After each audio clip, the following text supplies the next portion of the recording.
On a quiet morning in 1908, the Siberian wilderness was rocked by an explosion so powerful it flattened millions of trees, yet no one knows what caused it. Was it a meteor that never touched the ground, or something even stranger? This is the story of the Tunguska explosion, an event shrouded in mystery, speculation, and just a touch of the bizarre. Get ready to uncover the truth behind one of history's most perplexing puzzles. Welcome back to Mysteries Debunked. In today's episode, we're tackling one of the biggest mysteries of the 20th century, the Tunguska Event. Before we jump in, don't forget to like, subscribe, and hit that notification bell. Your support helps us keep bringing you the best content about history's most intriguing puzzles. Let's get into it. The day the Earth trembled. It's June 30th, 1908, and the people of Siberia are going about their usual business. The region, particularly around the Tunguska River, is sparsely populated, with mostly indigenous Evenki hunters and a few Russian settlers living in scattered communities. Suddenly, at around 7:17 a.m., the sky lights up with a bright flash followed by a massive explosion. The force is so intense that it flattens an estimated 80 million trees over an area of 830 square miles, and the shockwave is felt as far away as England. Witnesses report seeing a column of light as bright as the sun, a fireball streaking across the sky, and a mushroom cloud rising into the atmosphere. But here's the thing, no one actually saw the impact. There was no crater, no fragments of a meteorite, no obvious explanation for what could cause such devastation. The area was so remote that it took almost 20 years for the first scientific expedition to reach the site.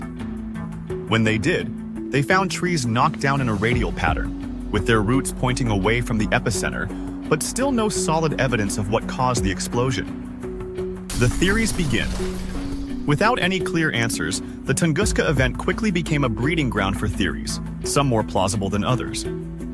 The first and most widely accepted theory was that a meteorite or comet had exploded in the atmosphere, causing a massive airburst. This would explain the lack of an impact crater and the widespread destruction. The idea is that a space rock entered the Earth's atmosphere, heated up due to friction, and then exploded before it could hit the ground, releasing energy equivalent to 10 to 15 megatons of TNT. That's about 1,000 times more powerful than the atomic bomb dropped on Hiroshima. However, this theory isn't without its problems. For one, no meteorite fragments have ever been found at the site, which is odd considering the scale of the event. Comets, which are mostly made of ice and dust, could theoretically vaporize completely in the atmosphere, but they'd still leave some trace elements or chemical signatures. Yet, no definitive evidence has been found. Enter the conspiracy theories. With no solid answers from mainstream science, it didn't take long for more outlandish theories to emerge. One of the most famous is the idea that the Tunguska event was caused by an alien spacecraft crash landing in Siberia. Proponents of this theory point to the lack of a crater and the unusual radial tree pattern as evidence that something other than a natural phenomenon was at play. Some even suggest that the explosion was caused by the malfunction of an alien weapon or power source. Then there's the theory that the event was a secret test of Nikola Tesla's death ray, a powerful directed energy weapon that Tesla claimed to have invented. According to this theory, Tesla was testing his device from afar, and the explosion in Tunguska was an unintended consequence of his experiment. While this theory is largely dismissed by historians and scientists, it remains a popular topic of speculation among conspiracy enthusiasts. The 1973 antimatter theory. In 1973, a new theory was proposed by American physicists that added even more intrigue to the mystery. They suggested that the explosion could have been caused by a small chunk of antimatter colliding with the Earth. Antimatter, which is the opposite of normal matter, would annihilate itself upon contact with matter, releasing vast amounts of energy in the process.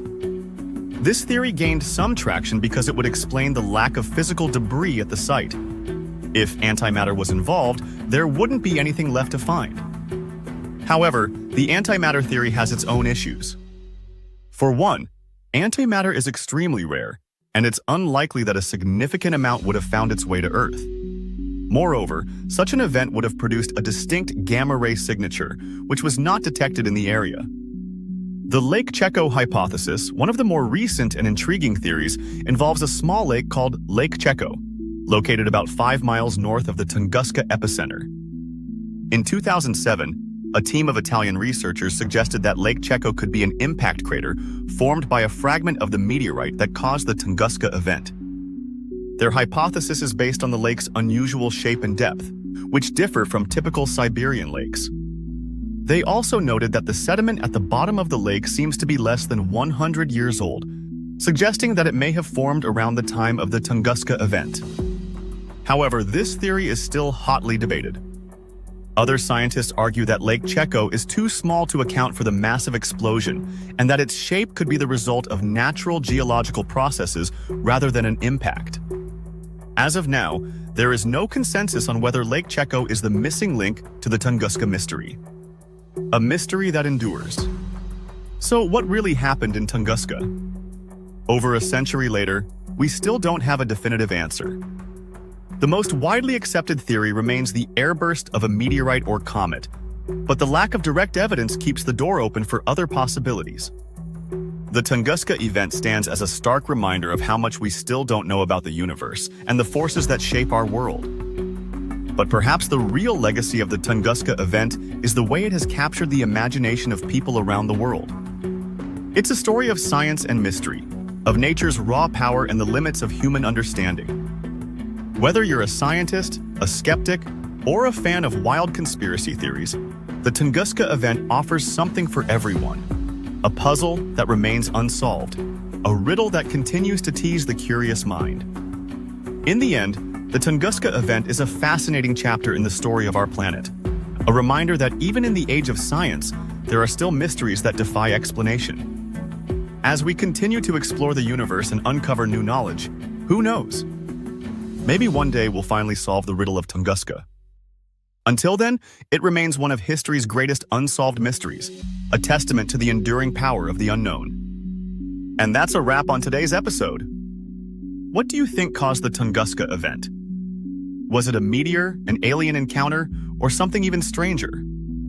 Let us know your thoughts in the comments below. Don't forget to hit the like button if you enjoyed this video and share it with your friends who love a good mystery. And of course, make sure to subscribe and hit that notification bell so you never miss an episode of Mysteries Debunked. Your support helps us keep exploring history's biggest questions. Thanks for watching, and we'll see you in the next video.